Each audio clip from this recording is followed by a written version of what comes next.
Hello everyone, welcome back to another video of our multi-threading in Java series. In today's video, we are going to solve one of the most famous and most discussed concurrency problems in computer science, the Dining Philosophers Problem. Now this problem is special. Unlike the producer-consumer, which was about coordination between two types of threads, Dining Philosopher is specifically designed to demonstrate deadlock and starvation. Now these two words, deadlock and starvation, are guaranteed to come up in any senior Java interview. And this problem is the perfect way to understand both of them deeply. In this video, we will understand the problem, identify all edge cases including deadlock and starvation. We are going to solve it using three different ways from broken to production ready solution, and we will also be writing complete Java code for each and every solution. So if you are preparing for SDE2 or Senior Engineer interviews, this video is for you. So let's get started by understanding the problem.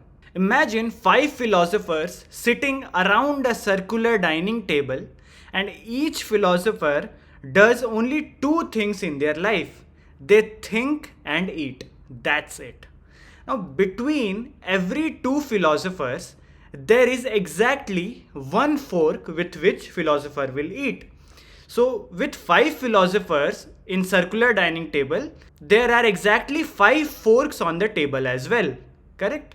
So, 5 philosophers are P0, P1, P2, P3 and P4, and between them there are 5 forks F0, F1, F2, F3 and F4. Right? Now here's the rule. To eat something, a philosopher needs both of these forks, the one on their left and the one on their right. Correct? So P0 will need F0 and F1 to eat. P1 will need F1 and F2 to eat. P2 will need F2 and F3. P3 will need F3 and F4, and P4 will need F4 and F0. So while eating, philosopher needs both the forks, and after eating, philosopher puts both the forks down and goes back to thinking. Correct? So it is a multiple step process. The first will be philosopher is thinking. Then after some time, philosopher will go ahead and pick up the left fork, pick up the right fork. Then philosopher will start eating. And after eating, philosopher will keep both the forks down and goes back to thinking. Right? So if we see in code terms, every philosopher is a separate thread, right? So there will be 5 different threads for 5 philosophers, and every fork, since every fork is shared by 2 philosophers, so every fork acts as a shared variable, or we can say a shared resource, right? And the eating part is a critical section. What does critical section means? That only one philosopher can enter that section at a time. So if P0 is eating using F0 and F1, P1 cannot eat at that time because the fork F1 is already occupied by P0. Correct? So in short, we have to write a program where every philosopher gets a fair chance to acquire the forks. This is very important. Every philosopher gets a fair chance to acquire the forks, eat with those forks, and keep the forks back at their respective places and goes back to thinking, right? And we have to repeat this process indefinitely. So for P0, if we see here, this should be P0, P1, P2, P3 and P4, right? I'll just correct this, F0. Correct? So if we see the formula, Px philosopher will need fork fx and fx plus 1 modulo n to eat, right? So suppose if P5 for P5, for P4, the forks will be F4 and f of 4 plus 1 modulo n. What is n? The number of philosopher or number of forks, which is equal to 5. So 5 modulo 5, F4 and F0, right? So P4 will be needing F4 and F0 to eat, right? Now this is a classic resource allocation problem, and it beautifully demonstrates everything that can go wrong in concurrent programming. So now that you understand this complete problem, let's see to solve this in code terms what would one philosopher do? Right? So what is the philosopher's life cycle? A naive solution would be indefinitely the philosopher will go ahead and think, right? First philosopher will think. After thinking, philosopher will go ahead and pick up both the forks. Then philosopher will enter the critical section and start eating. After eating, philosopher will put down both the forks and goes back to thinking, right? And this goes on for each philosopher indefinitely, right? So this looks very simple. Let's see what can go wrong with this naive solution. Let's see all the edge cases possible. So the first is deadlock. And this is the most famous problem with the naive solution. How can deadlock occur? Imagine all 5 philosophers get hungry at exactly the same time. And imagine everyone picks up their left fork first. So P0 goes ahead and picks up F0. So I am considering the left fork as my left fork, not philosopher's left fork, right? So philosopher will go ahead and pick up the left fork. P1 also gets hungry, so it will go ahead and pick up the left fork. P2 will pick up this, P3 will pick up this, and P4 will pick up this, right? So each philosopher has picked up the left fork. Now P0 tries to pick up the right fork, which is F1. But F1 is already occupied by P1, right? So every philosopher is holding one fork and waiting for the other. Nobody can proceed. Nobody will ever release their fork. So the system is completely frozen, right? And this is called deadlock. And this is the most important problem with our naive solution. Now this is the best time to understand 4 conditions which are required to be satisfied for a deadlock to occur. And these are called Coffman conditions. These are called Coffman conditions, right? So the first condition is mutual exclusion. What does mutual exclusion states? It states only one thread or process can use a resource at a time.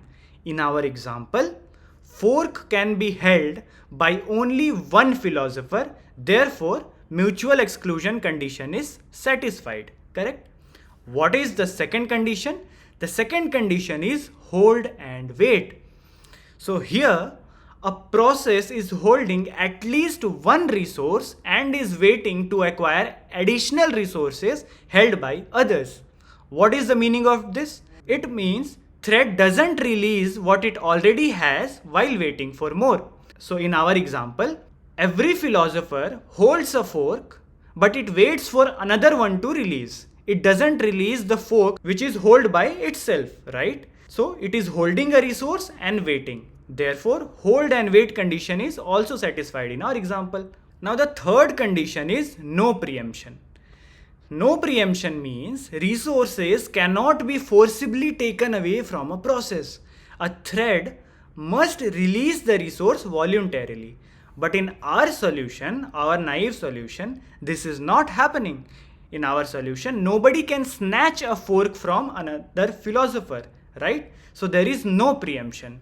Therefore, this condition is also satisfied. And the fourth condition is circular wait condition. Circular wait condition is very simple.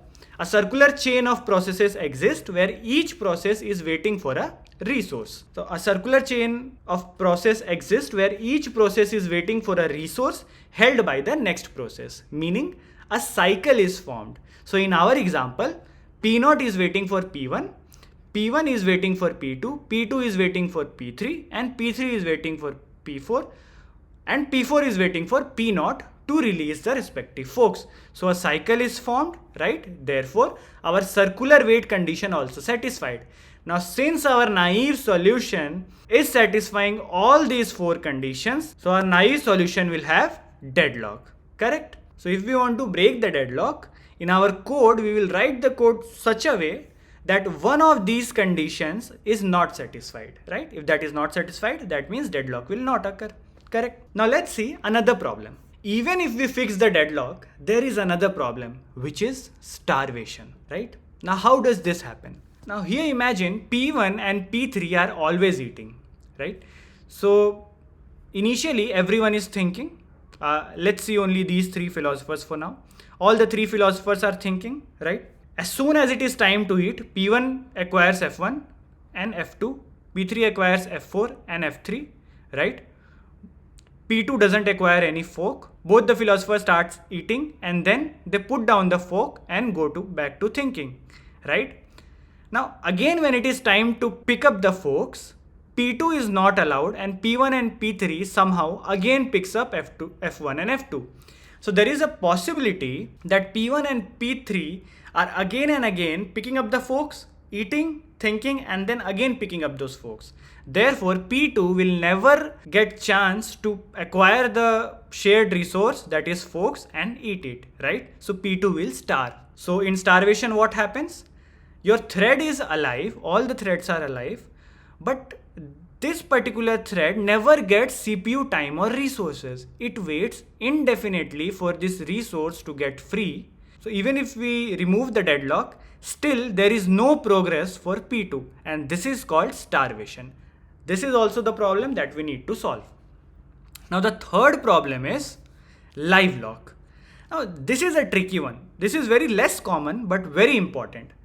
This is similar to deadlock, but the threads are live. So what do I mean by this? So in deadlock, P0, P1, P2, P3, P4 were acquiring the resources and never letting it go, right? But in livelock, all the threads acquire the resources. Suppose P0 acquires F0, their left forks, correct?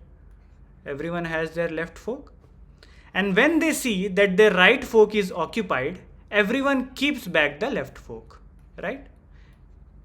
Then after some time, again they go ahead and pick up their left fork, correct?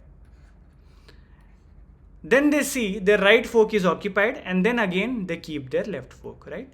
So the thread is not waiting. The threads are live, but still there is no progress. They are locked. That is why it is called livelock, correct? So this is also the problem that we need to solve. Now the fourth problem is the most common one. Here, fork 1 is on the table. P0 checks whether F1 is available or not.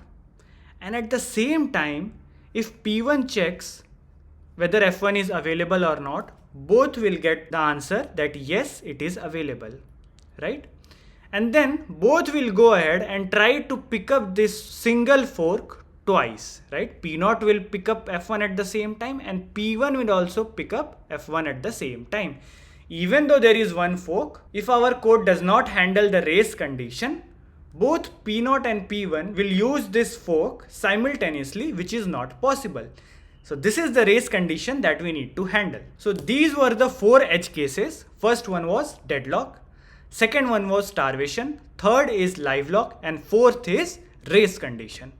So let's go on our IDE and try to code this Dining Philosopher problems. And let's see how we can solve this edge cases one by one. That wraps up the theory part of this problem. To keep things digestible, I have moved full coding walkthrough to part 2. Stay tuned for part 2. Thanks for watching.